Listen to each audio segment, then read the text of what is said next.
Can you get rid of loose skin just by working out? The answer is simple, but you gotta get honest with yourself about something first. You put the hard work in, you've worked hard on your diet, your cardio, you've lost the weight, but things just aren't looking as tight as you may have hoped. The first thing you need to figure out before you make any rash decisions like going under the knife is whether or not it's loose skin that you're actually struggling with, or whether it's just some extra stubborn body fat. You see, skin is actually really good at bouncing back, kind of like my ego when I take a shirtless photo under some good lighting. For most of us, it's not even loose skin that we're dealing with. The easiest way to determine what you're working with is simply by pinching that problem area. If you can pinch more than just a few millimeters, then you've still got some more fat to lose. Don't convince yourself you've got loose skin when you've really got more work to do. That doesn't necessarily mean that you don't have some extra skin as well, but until you've reduced your body fat low enough to allow the skin to tighten back up, you won't be able to tell where you truly stand. Lots of hands today. Unfortunately, many people falsely determine that they're dealing with loose skin. To really see where you stand, you have to get down to body fat percentages as low as 10% for men and 20% for women.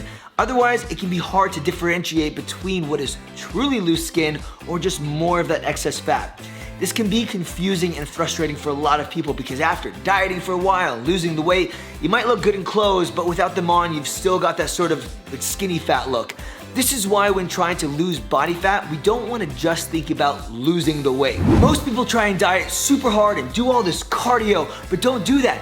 When that's all that you do, you're not just losing fat, you're losing muscle too. And when there's no muscle to push up against the skin, that's when it gives you that loose skin or soft appearance. This is why resistance and strength training with weights is so incredibly important to getting that athletic physique and truly reshaping your body. You need that muscle to fill the void between your skin and bones. This goes for everyone, whether you've already lost the weight or you're just starting. Incorporate some weight training in your life and start to focus on building some muscle. That extra muscle will also help your body become more efficient at using calories for fuel and help in reducing more of that excess body fat. Having more muscle and less fat will surely reduce that loose skin look. For most people, that'll be all they need, and they'll be happy with how they look in the mirror.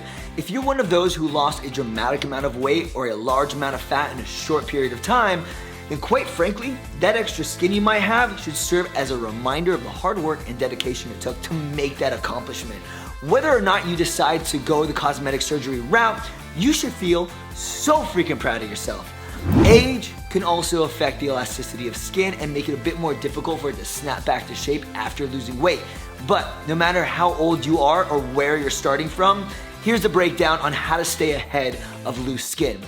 Get your body fat percentage low enough to truly determine whether you really have loose skin.